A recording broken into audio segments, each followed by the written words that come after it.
Hello there, my name is Simon from CramTheExam, and in this video I'm going to walk you through a keyword transformation question for the Use of English Part 4 FCE paper. This question you can find at flojo.co.uk. If you haven't been to flojo.co.uk, I really recommend that you do. Plenty of wonderful resources for you to get ready for your FCE, CAE or other English exams that you might be doing. So check it out if you haven't checked it out. There's a link to this exercise in the video description below, so you can click on it to get straight to work before you watch this video, if you haven't done it already. Okay, just before we go through the answers, one or two things to say. First of all, a quick reminder of the rules. We've got to use between 2 and 5 words, including the keyword, to transform the example sentence into our answer sentence. Easy peasy lemon squeezy, of course, you will know this by now. So let's go to work. Let's see what the answers are. Why don't you come over for dinner at the weekend, he asked her. The keyword is suggested, which kind of covers the question. Why don't you? For dinner at the weekend is covered directly by this text here, so we don't have to worry about that. So we've got this bit and this bit to worry about in our answer. He what? Subject plus verb. We've got our verb right here, suggested. Now, suggested is a very, very flexible verb. There's lots of forms that we can use after suggested. We can use a gerund. So he suggested coming over for dinner at the weekend. Could be absolutely fine. We don't have to mention who because the structure doesn't need it or require it. So we can say suggested coming over, or we can use a that clause as well. And even with that, we've got a couple of options available to us. Here we have to talk about who has to come over. So we've got her in the example question. For this for this sentence structure, we've got to use she. And we've got a couple of options here.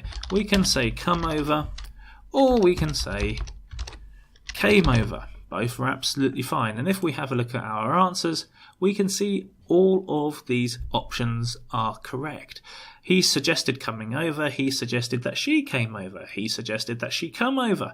He suggested that she come over. So suggested, very, very flexible verb. Lots of forms that we can use afterwards.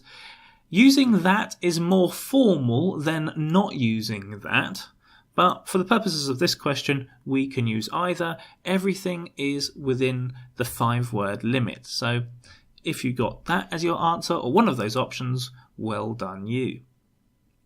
And of course, if you need help or a reminder about how to use suggested, get onto Google, type in how to use suggested into Google. It's going to bring up pages and pages for you to read explanations and see examples of it being used in practice. Okay, let's have a look at question number 2. The school I studied at last year was better than this one. So a couple of things to work out here. First of all, what's going on? The school he was at last year was better than the school he is at this year. So last year he was in a better school. This year he is in what he believes to be not as good school. So that's the context. 2 schools, 2 different time periods, one better than the other. The key word that we've got here is good. This school, my last one. So what we've got to do here is compare this school with the school he was at last year, remembering the school last year was better than the school he is in this year. It's kind of confusing, this one, and you've got to be careful to make sure you've got the time frame correct, because you've got to choose the correct verb. You've got to choose, is it going to be the present verb or the past verb? Well, we've got to use a form of the present verb because he says this school this year, and he's comparing it to the school from last year.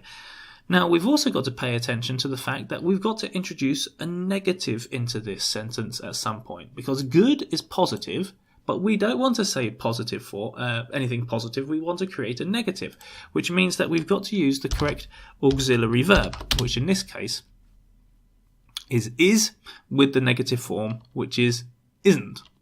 So isn't good. Now we've got to introduce our comparative form, because you're comparing one school against the other. So this school isn't as good as my last one. And if we hit the answer button, we can see that this is one of the options that we have in terms of the answers which are available to us. And please remember that isn't is counted as 2 words, not as 1. So that's our answer to question number 2. To question number 3, the question is this. Although the weather was terrible, we had a good time. So we had a good time. That bit is covered here. And then the terrible weather is covered here. So what we've got to do is really concentrate on this word and transform this word using this. And of course, I'm sure you've got a fantastic knowledge of subordinate conjunctions, because this is what we need here. And the correct phrase or subordinate conjunction that we need is in spite of. So we had a good time in spite of the terrible weather. And if we hit the answer button, that's exactly what we've got.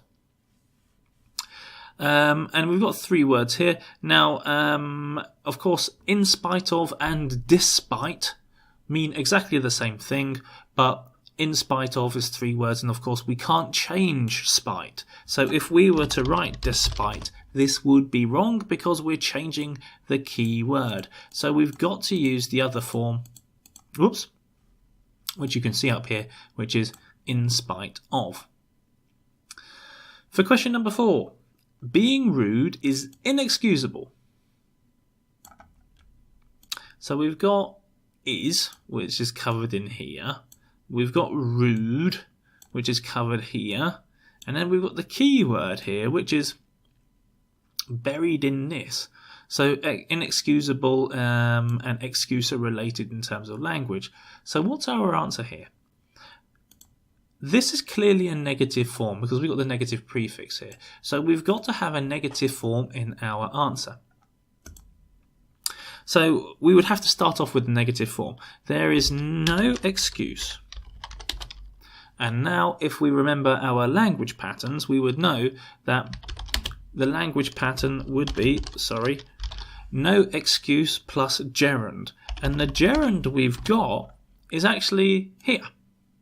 So our answer is there is no excuse for being rude. So if you're not familiar with that language pattern, make sure you're familiar with it now. Okie dokie, so let's have a look at question number 5.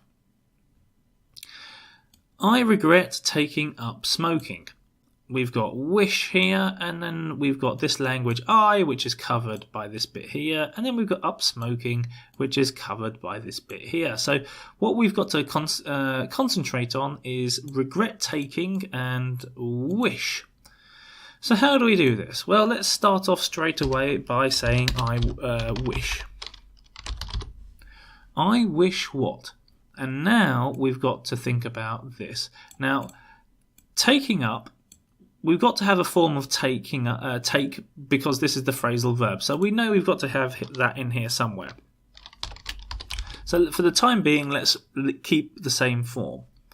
I wish something something taking up smoking. So I wish, we've got to talk about the past. Because this is talking about the past. This activity, smoking, you started in the past, which means that we need a perfect form to talk about events in the past which relate to now, which is, of course, what the present perfect is all about. So I wish I...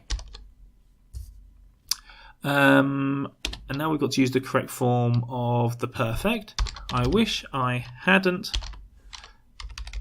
And because we've got the perfect form of the verb, we can't use taking, we have to say taken. I wish I hadn't taken up smoking.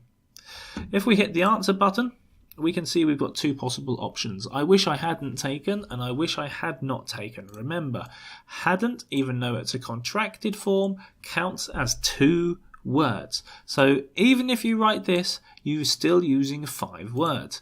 1, 2, 3, 4, 5. And that's the reason why you can't use that.